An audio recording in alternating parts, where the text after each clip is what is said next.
नमस्कार, मैं हूं श्वेता झा और एक बार फिर से हम 3 बजे हम तीनों एंकर्स आपके सामने हाजिर हैं हमारे खास बुलेटिन में। अगले 1 घंटे तक हम आपके साथ होंगे और हर बड़ी खबर पर हमारी नजर रहेगी। नेहा आगे बताएंगी कि इस बुलेटिन में अगले 1 घंटे तक हम आपको क्या दिखाने वाले हैं। खबरों में खास होगा विशाखापट्टनम का हादसा, जहां पर 11 लोगों के मारे जाने की खबर है। फैक्ट्री में गैस रिसाव ने 11 लोगों की जान ले ली है। क्या लापरवाही थी या फिर महज हादसा, इस पर हमारा फोकस होगा। साथ ही जांच की जा रही है, लेकिन जिंदगियां तो वापस नहीं लौटेंगी मीनाक्षी। और ये बेहद यहां पर चिंताजनक हादसा और साथ ही 11 लोगों की इसमें जान चली गई। कई लोग अस्पताल में भर्ती हैं। आधे घंटे बाद यानी 3:30 बजे आपको हम दिखाएंगे आतंकवादी रियाज नाइकू के खिलाफ सुरक्षा बलों का ऑपरेशन। आखिर 6 महीने तक एजेंसीज ने रियाज को तलाशा और फिर ढेर कर दिया। इस पर पूरी बात होगी, लेकिन शो के पहले हिस्से में बात करेंगे गैस कांड की। तो रात के 2:30 बजे का ये हादसा है जब अचानक गैस रिसाव की खबर आई। दरअसल पुलिस को 100 नंबर के जरिए इस बात की खबर मिली। फैक्ट्री हादसे में मरने वालों का आंकड़ा 11 तक पहुंच चुका है श्वेता और मीनाक्षी। और ये गौरतलब है कि जिस तरीके से कल लोग संभल पाते, उससे पहले उनकी तबियत बिगड़ने लगी, सांस लेने में तकलीफ होने लगी, उल्टी होने लगी और आंख में जलन जैसी समस्याएं होने लगी। बिल्कुल, रात का चूंकि वक्त था, लोग सो रहे थे और उस वक्त गैस रिसाव हो गया। अब कई तरह की बातें सामने आ रही है। गैस जैसे मौत और मातम का सायरन बजाती हुई पूरे इलाके को डराने लगी, इसलिए क्योंकि रात का समय था, लोग सो रहे थे। अचानक से गैस रिसाव होने की वजह से कईयों को उल्टी, कईयों को चक्कर आने की समस्या होने लगी। अब तक इस पूरी घटना में 11 लोगों की मौत हो गई है। 300 से ज्यादा बीमार हैं, इसमें 44 बच्चे भी मीनाक्षी अस्पताल में भर्ती हैं। खबर यह भी है कि कारखाने में गैस लीक वाल्व में गड़बड़ी की वजह से हुआ। शक यह भी जताया जा रहा है कि वाल्व को सही तरीके से हैंडल नहीं किया गया। दबाव के बाद गैस रिसाव हुआ।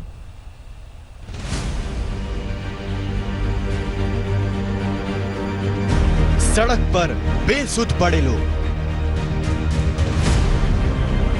गलियों में लाशों की तरह बिछे लोग, हाँफती कांपती बदहवास जिंदगी। विशाखापट्टनम में ऐसा भयानक मंजर पहले किसी ने नहीं देखा था। क्या बच्चे, क्या बुजुर्ग, क्या औरतें और क्या मर्द, सांस के एक एक कतरे के लिए हर कोई तरसता और तड़पता नजर आया। जिनके सांस अभी उनके बस में थी, वो भी ये मंजर देखकर बेसुध हुए जा रहे थे। रात के अंधेरे में ही हवा में ऐसा जहर घुल चुका था कि लोगों की आंख खुलने से पहले ही सांसें उखड़ने लगी। हादसे की खबर फैलते ही सोशल मीडिया पर तस्वीरों की बाढ़ आई। तस्वीरें इतनी विचलित करने वाली हैं कि टीवी स्क्रीन पर दिखा पाना मुमकिन नहीं है, लेकिन जो तस्वीरें हम दिखा पा रहे हैं वो भी कलेजा मुंह को लाने वाली हैं। इस लड़की को देखिए, गोद में बच्चा लिए वो बदहवासी में मदद ढूंढ रही है। ये शख्स फोन पर बात करते हुए रोते जा रहा है। उसकी हालत देखकर आसपास के राहत कर्मियों ने उसे तुरंत एम्बुलेंस में बिठा दिया। ये महिला शायद गश खाकर सड़क पर बैठ गई है।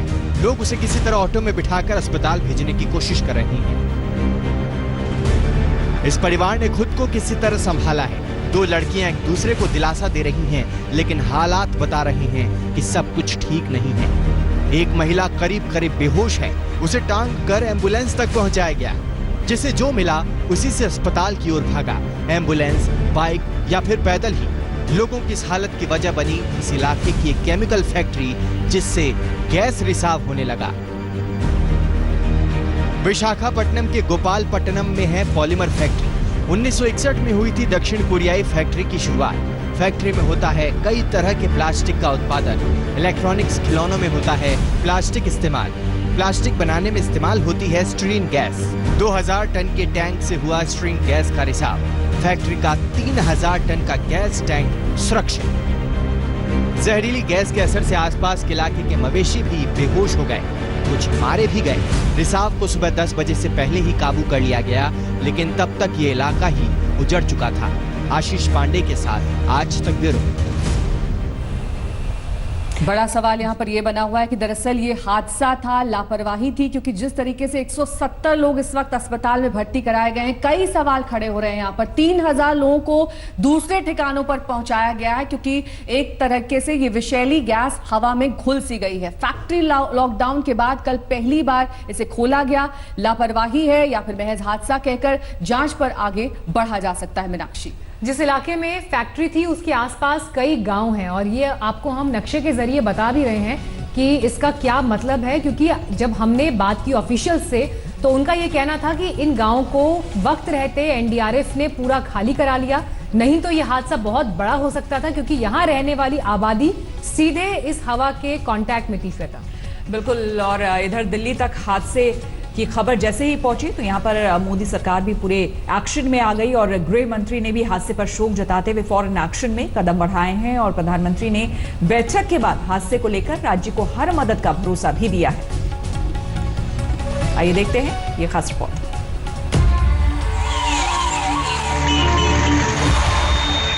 इससे पहले कि विशाखापट्टनम के लोग नींद की आगोश से निकल पाते, हवा में घुलकर मौत उनके सिर पर मंडराने लगी। शहर से सटी केमिकल फैक्ट्री के टैंक में रिसाव शुरू हो गया और जहरीली गैस ने आसपास के करीब 3 किलोमीटर के दायरे को चपेट में ले लिया। इससे पहले कोई कुछ समझ पाता, जहरीली गैस ने असर दिखाना शुरू कर दिया। लोग आनन फानन में घरों से बाहर निकले, हर कोई हाँफते खांसते बदहवास भागा जा रहा था। एलजी पॉलीमर फैक्ट्री में जहरीली गैस रिसाव। सुबह करीब 2:45 बजे हुई रिसाव की शुरुआत। फैक्ट्री के आसपास 2 किलोमीटर के दायरे में गैस का असर। गैस के असर से लोग बेहोश होने लगे, अफरा तफरी मची। फैक्ट्री के चारों ओर के 5 गांव खाली कराए गए। करीब 3000 लोगों को दूसरी जगह पहुंचाया गया। 170 से ज्यादा लोगों को अस्पताल पहुंचाया गया। प्रभावित लोगों को सांस में तकलीफ, उल्टी और सिरदर्द की शिकायत। गैस के असर से अब तक 10 लोगों ने दम तोड़ा। Right now the situation on the ground is that we brought it under control. 97% of the compound, the liquid component has been neutralized. So जो है just very little amount has gone escaped into the air. And whatever the initial reports that have come to us is that it was not a prolonged exposure that took place. A lot of people are on the path of recovery. And हादसे की खबर मिलते ही CM Jagan Mohan Reddy Hyderabad से विशाखापट्टनम पहुंचे।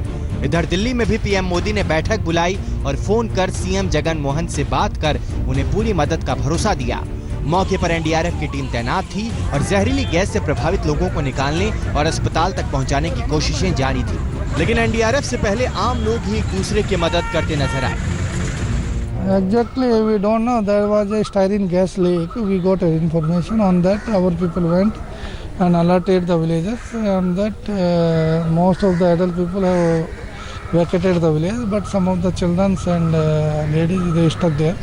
Those were rescued by our team. ताजा जानकारी के मुताबिक प्रभावित इलाके से ज्यादातर लोगों को निकाल लिया गया है। करीब 170 लोग पास के सरकारी अस्पताल में भर्ती कराए गए हैं, जबकि कुछ लोगों का इलाज निजी अस्पतालों में किया जा रहा है। जहरीली गैस के असर से सभी लोगों को सांस की तकलीफ, सिरदर्द और उल्टी की शिकायत है। भर्ती कराए गए लोगों में बुजुर्गों और बच्चों की हालत ज्यादा गंभीर बताई जा रही है। कई घंटों बाद गैस रिसाव पर काबू पा लिया गया, लेकिन तब तक ये जहर कई लोगों की जिंदगी पर भारी पड़ चुका था। राहत की बात यह है कि गैस के लीकेज पे कंट्रोल पा लिया गया है, लेकिन चूंकि ये एक जहरीली गैस है, इसका इफेक्ट महीनों तक भी होता रहेगा, ऐसा अनुमान लगाया जा रहा है। तो पूरा फोकस जो है, पूरा ध्यान ज्यादा से ज्यादा लोगों को हेल्थ और मेडिकल असिस्टेंस, उनको राहत और उनको अलग स्वास्थ्य सुविधाएं पहुंचाने पर जुड़ी हुई हैं। पूरा फोकस वहां पर है।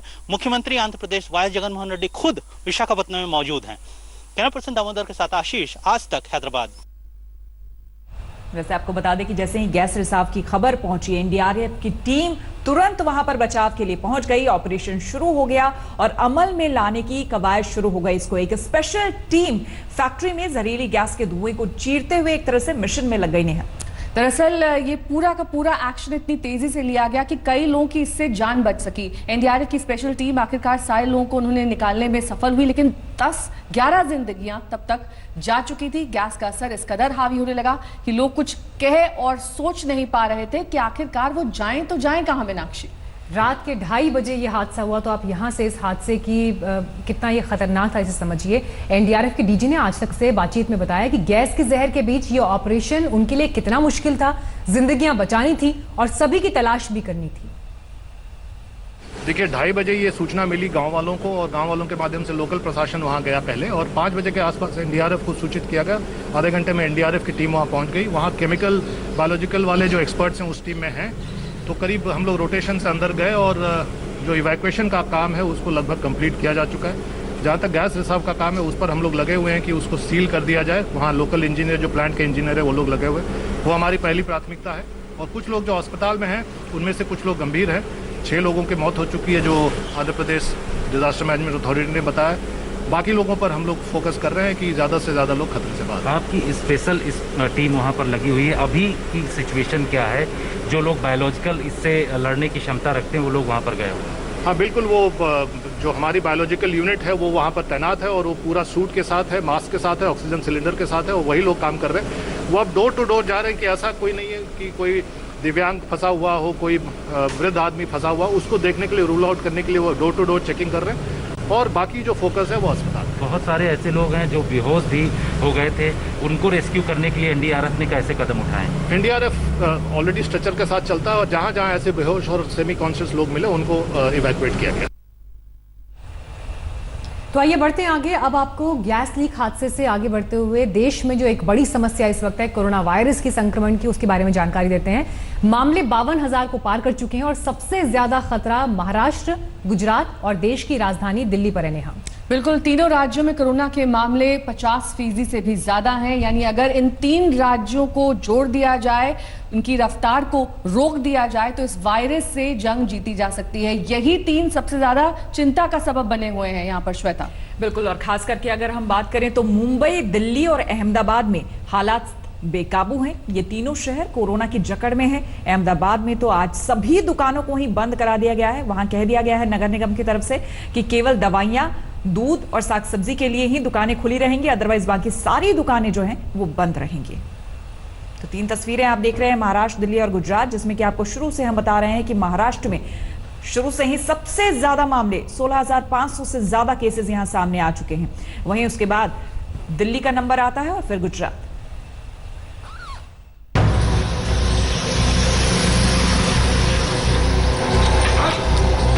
कोरोना की मार से बेहाल अहमदाबाद की सड़कों पर सीआरपीएफ गश्त कर रही है। ये तस्वीरें शहर के चमनपुरा इलाके की है। अहमदाबाद में बढ़ते मामलों को काबू करने के लिए यहाँ की सड़कों पर अर्धसैनिक बलों के जवानों को उतारा गया है। शहर में लॉकडाउन को और सख्ती से लागू करने की मंशा से ऐसा किया गया है। जो चीजें हैं, कंप्लेन आते हैं कि लोग बाहर निकल रहे हैं, लॉकडाउन को प्रॉपर फॉलो नहीं करते, तो वैसे में अब सख्ती से लॉकडाउन को फॉलो करवाने के लिए इस तरीके से पैरा मिलिट्री फोर्स को यहाँ पे आरएफ को तैनात कर दिया गया है। ये अहमदाबाद का दिल्ली दरवाजा इलाका है। ट्रैफिक की आवाजाही सामान्य है। इस तस्वीर से कहीं भी ये पता नहीं चलता कि कोरोना वायरस इस शहर को किस तरह जख्म पर जख्म दिए जा रहा है। अब इस तस्वीर को देखिए। इन दिनों अहमदाबाद किस दौर से गुजर रहा है, उसे समझाने के लिए ये तस्वीरें अहम है। दवा लेने के लिए लोगों की लंबी कतारें हैं। अहमदाबाद में कोरोना के बढ़ते मामलों को देखते हुए अहमदाबाद नगर निगम ने 7 से 15 मई तक दूध और दवा की दुकानों को छोड़कर सभी दुकानें बंद करने के आदेश दिए हैं। यहाँ तक कि सब्जी, फल और किराने का सामान बेचने वाली दुकानों को भी बंद रखने के आदेश दिए गए हैं। गुजरात में कल कोरोना के 380 नए मामले सामने आए। इनमें 291 का बड़ा हिस्सा अहमदाबाद का है। गुजरात में कल 28 लोगों की कोरोना से जान चली गई। इनमें सिर्फ अहमदाबाद से 25 लोग शामिल हैं। गुजरात में कोरोना के कुल मामले 6,625 हो चुके हैं, जिनमें 4,735 केस केवल अहमदाबाद से हैं। अहमदाबाद में कोरोना संक्रमित मरीजों के ठीक होने की तादाद भी दूसरे शहरों की तुलना में काफी कम है। अहमदाबाद में रिकवरी रेट जहां 16.31% है, वहीं दिल्ली और मुंबई में रिकवरी रेट करीब 33% है। अहमदाबाद से गोपी घांगर के साथ आज तक ब्यूरो। कोरोना से लड़ने के लिए अहमदाबाद में सड़कों पर अर्धसैनिक बल उतारे गए हैं, तो राजस्थान ने भी अपनी सीमाओं को सील करने का फैसला ले लिया है। राजस्थान के स्वास्थ्य मंत्री रघु शर्मा ने कहा है कि राज्य सरकार नदी, नाले और पहाड़ के रास्ते पर भी पुलिस चौकसी बनाए रखेगी। वहीं सीमा सील करने के साथ ही अब दूसरे राज्यों में जाने के लिए और वहां से आने के लिए नियम बदल दिए गए हैं। अब केवल राज्य के मुख्य सचिव के स्तर पर ही पास जारी किए जाएंगे।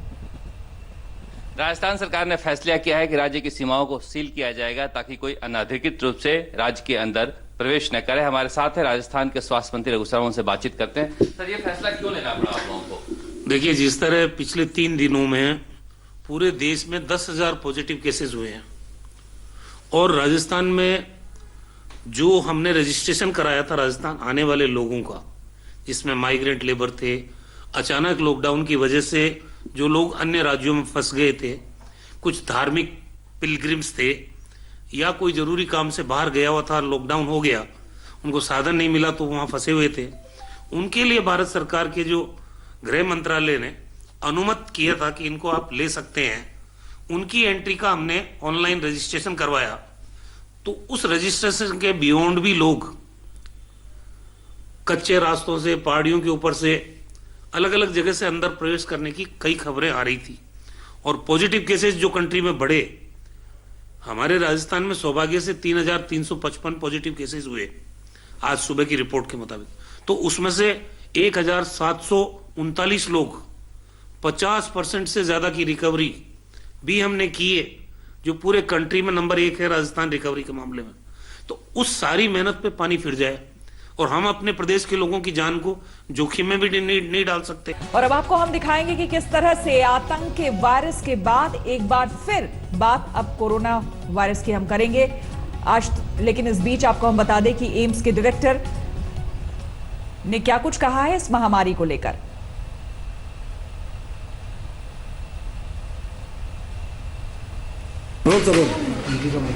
एम्स के डायरेक्टर डॉक्टर रणदीप गुलेरिया ने कहा है कि कोरोना के केसेस जून और जुलाई में पीक पे होंगे। क्या लॉकडाउन का फायदा मिला या नहीं मिला, इन तमाम मुद्दों पर बात करने के लिए हमारे साथ मौजूद हैं खुद डॉक्टर गुलेरिया। डॉक्टर साहब, कोरोना केसेस लगातार बढ़ते जा रहे हैं, कहीं कमी दिख नहीं रही है, क्या कब खत्म होगा ये मामला जाकर के और पीक पे कब होगा? तो ये समझना ज़रूरी है कि कोरोना के केसेस तो काफ़ी देर तक आएंगे। ये ऐसा नहीं है कि एकदम बीमारी खत्म हो जाएगी, we will have to live with corona. लेकिन ये भी सही है कि हमें ये कोशिश करनी है कि आस्ता आस्ता केसेस कम हो और जो हॉटस्पॉट्स हैं उसमें इतने ज़्यादा केसेस ना हो। तो मेरा ये मानना है कि जैसे जैसे हम ट्रेंड देख रहे हैं और जो मॉडलिंग डेटा आ रहा है, उसके हिसाब से ये लग रहा है कि जो हमने लॉकडाउन किया है उससे जो रैपिड स्पाइक था वो नहीं हुआ है।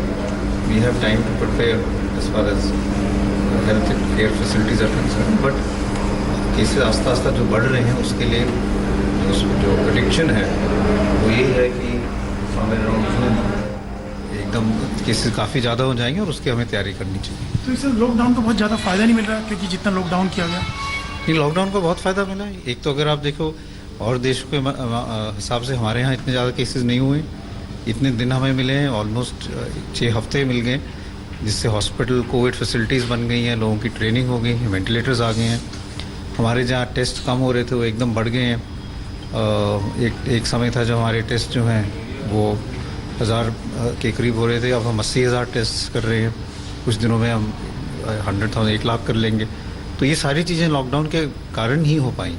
तो डॉक्टर साहब, आखिरी सवाल, आगे क्या होगा? जून और जुलाई आप कह रहे हैं पीक पे होगा, तो थमेगा कहाँ जाके सिलसिला और कैसे थमेगा? तो अगर आप सारा ग्लोबल डेटा देखें तो एक दफ़ा जब पीक होता है तो उसके बाद आस्ता आस्ता प्लेटू होके केसेस कम होने लगते हैं। न्यूयॉर्क में भी अब कम हो गए हैं, इटली स्पेन में भी कम होने लगे।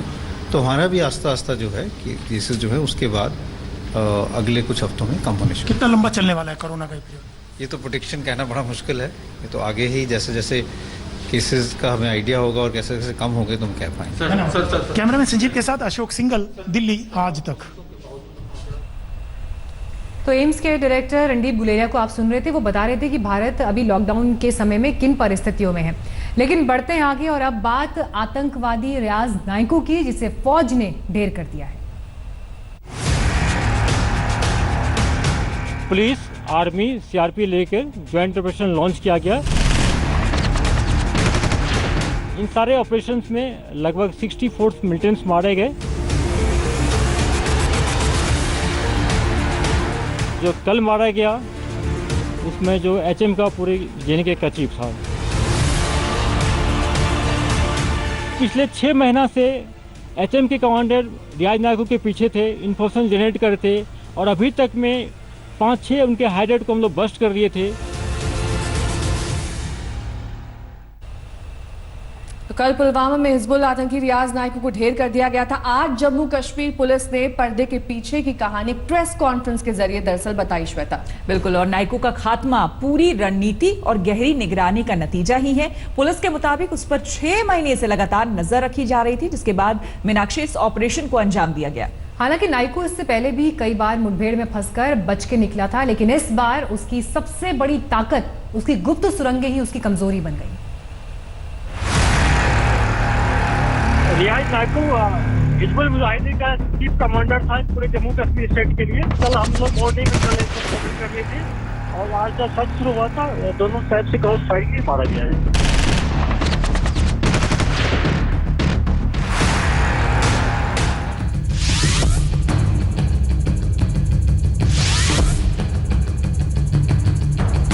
चौबीस घंटे पहले पुलवामा में ढेर हुए हिजबुल आतंकी रियाज नाइकू से मुठभेड़ न तो अचानक हुई, न ही नाइकू यूं ही सुरक्षा बलों के हाथ लग गया। असल में जम्मू कश्मीर पुलिस और सुरक्षा बल पिछले 6 महीने से भी ज्यादा वक्त से उसके एक एक कदम और एक एक सांस का हिसाब किताब रख रहे थे। वो कब जागता है, कब सोता है, घर कब आता है, घर से बाहर कब जाता है, ये वक्त खुद नाइकू को भी उतने अच्छे से याद नहीं होंगे जितने सुरक्षा बलों को रटे हुए थे। सबसे पहले कारी यासीन मारा गया जनवरी में, जो जैश का पूरे कश्मीर का चीफ था। उसके बाद एजीएच का मारा गया बुरहान कोका, और जो कल मारा गया उसमें जो एचएम का पूरे जेएनके का चीफ था। एक तरफ सुरक्षा बलों के अंदर हंदवाड़ा में 2 दिन में 8 जवानों को खोने का गुस्सा था, तो दूसरी तरफ इस चालाक आतंकी रियाज नाइकू की पूरी जन्म कुंडली। और इत्तेफाक देखिए कि रियाज इसी मौके पर पुलवामा के बेगपुरा में अपने घर पर आकर छिप गया, ये सोचकर कि किसी को उसके ठिकाने का पता नहीं है। साए की तरह उसके पीछे लगे हिंदुस्तान के जवानों को हंदवाड़ा का बदला लेने का एकदम सटीक मौका हाथ लग चुका था। खबर मिलते ही पूरे गांव की घेराबंदी कर दी गई। उसमें पुलिस ने इंफॉर्मेशन जनरेट किया था, एक घर में 2 लश्कर तैयबा का कमांडर बैठा हुआ है। हमारे एसपी साहब खुद जाके पहले एसओजी को लेकर उसको घेर लिया, बाद में आर्मी सीआरपी को बुलाया गया और ऑपरेशन शुरू हुआ है। रियाज नाइकू के बारे में एक बात सुरक्षा बलों को अच्छी तरह पता थी कि वो बेहद चालाक है और 7 से 8 बार घिरने के बावजूद बचकर भाग निकला था। यही वजह रही कि नाइकू घाटी में सबसे लंबी जिंदगी जीने वाला आतंकी था। दर्जनों बार हम खाली हाथ लौटते थे, इसके बावजूद भी कि आपके पास इत्तला मुकम्मल होती थी कि आदमी वहाँ है, मगर इस बार इन्होंने किसी तरह की कोई कसर नहीं छोड़ी। उसके अपने ही नेटवर्क के अंदर घुसे, OGW नेटवर्क के अंदर, जहाँ तक कि जो उस हाइडआउट को बनाने वाला है उस तक भी पहुँच गए, तो सही जगह पे पहुँचे। नाइकू का सबसे बड़ा मददगार सुरंगों का वो जाल था जो उसके घर के चारों ओर बिछा था। यही वजह थी कि मंगलवार को जब सेना ने मकान को घेरा तो फायरिंग नहीं की, बल्कि आसपास के इलाकों में सुरंग की तलाश करने लगे। इसके लिए सेना ने जेसीबी मशीन मंगवाई। इलाके के आसपास खेतों और रेलवे ट्रैक की खुदाई की गई। यहाँ जमीन के भीतर सुरंगें ढूंढी गई। लगभग हम लोग 25 मिलिटेंट्स को, एक्टिव मिलिटेंट्स को अरेस्ट किए। 125 OGW को अरेस्ट किया गया, इंट्रोगेट किया गया, और बहुत सारे हम लोग जो हाइडेड को बस्ट किए हैं। बहुत सारे ग्रेनेड और मिलिटेंट्स का जो मॉड्यूल था, खास करके LET का सोपुर एरिया में, उसको बस्ट किए। उसके इन्फॉर्मेशन से LC के पास से काफ़ी आर्म्स हमसे रिकवर किया गया। रियाज नाइकू कुछ चुनिंदा लोगों के अलावा किसी पर भरोसा नहीं करता था, लेकिन माना जा रहा है कि उसके घिरने के पीछे घाटी में आतंकी संगठनों के बीच छिड़ी वर्चस्व की जंग भी बड़ी वजह बनी। कमलजीत संधू और अशरफ वानी के साथ आज तक ब्यूरो। और रियाज नाइकू के खात्मे के बारे में आपने देखा कि किस तरह से कल सुरक्षा बलों ने उसे खत्म कर दिया, लेकिन आपको बता दें कि इस साल आतंकियों के खिलाफ सुरक्षा बल 27 ऑपरेशन चला चुके हैं। इसमें 64 आतंकियों का खात्मा हो चुका है। इसी 64 आतंकियों में एक नाम रियाज नाइकू से भी जुड़ गया है। मीनाक्षी, 6 महीने से रियाज नाइकू सुरक्षा बलों से छिपता रहा, हर बार उसकी किस्मत उसे बचा रही थी, लेकिन कल सेना ने उसे उसके अंजाम तक पहुंचा दिया। नहीं और माना यही जा रहा है कि रियाज नाइकू के खात्मे से आतंकवाद पर ब्रेक लगाने में बड़ी मदद मिलेगी, क्योंकि ये एक बड़ा नाम था आतंकवाद की दुनिया में। हर महीने वीडियो जारी कर नाइकू युवाओं को भड़काता था और आतंकवाद में शामिल होने के लिए प्रेरित करता था। पुलिस की छोटी टीम ने पहले उस घर को कॉर्डन कर लिया, बाद में आर्मी को बुलाया गया, सीआरपीएफ को बुलाया गया और पहला दिन सर्च करने पर उस घर में कुछ नहीं मिला। फिर भी हम लोग इतना कंफर्म थे कि इसके अंदर मिलिटेंट है, या तो अंदर में होगा कहीं हाइड आउट में। हम लोग कॉर्डन को नहीं हटाए, कॉर्डन कंटिन्यू रहा है। और जो कल मारा गया उसमें जो एचएम का पूरे जेएनके का चीफ था, और जब ये मारा गया न्यूट्रलाइज हुआ, तो मैं गर्व के साथ कह सकता हूँ कि सिक्योरिटी फोर्स के लिए बात कामयाबी है, पुलिस के लिए कामयाबी है और आवाम को भी इससे राहत मिलेगी। कोई टनल का अभी तो कोई रिपोर्ट नहीं है, लेकिन उसका अपने एरिया में लोग काफ़ी हाइड आउट था। कम से कम 6-7 मरने के पहले हाइड आउट को हम लोग बस्ट कर चुके थे। ये 7वां हाइड आउट था जिसमें मिला ये जो कम्युनिकेशन गैप लगाना ये बहुत जरूरी है। नहीं तो आप देखते हैं कि अगर नहीं बंद करते हैं तो अभी तक इतना रिमोट आप हेल्थ देखते हैं, पुराना वीडियो को अपलोड करता है, लोगों को स्टे करता है, हर जगह प्रॉब्लम होता है। और ये तस्वीरें आप रियाज नाइकू की देख रहे हैं। इसके बारे में बताया जा रहा है कि इसे खाने बनाने का बहुत ही शौक था, खाना बनाता था और दोस्तों के साथ खेलने की तस्वीरें भी काफी आई थी। और नेहा मीनाक्षी, लगातार जो खबरें हम देख रहे हैं और बता रहे हैं, जिस तरह से बुरहान वानी था, कुछ उसी तरह से ये भी बुरहान वानी के बाद एक तरह से पोस्टर बॉय बन गया था और कम उम्र के युवाओं को धर्म के नाम पर यहां बरगला रहा था। बिल्कुल, रियाज नाइकू के अगर पृष्ठभूमि में जाएं तो ये एक मैथ्स से टीचर भी रह चुका है। एक आम जनजीवन बिताने वाला रियाज नाइकू कब एक आम से आतंकवाद का चेहरा बन गया। 7वें ठिकाने पर रियाज नाइकू को ढेर कर दिया गया। सूचना के आधार पर उसकी घेराबंदी की और एक लंबा ऑपरेशन चला, जिसके बाद सेना को ये अहम और बड़ी कामयाबी हासिल हुई। आतंक का आकार ये माना जाता था और सबसे बड़ा चेहरा आतंक का।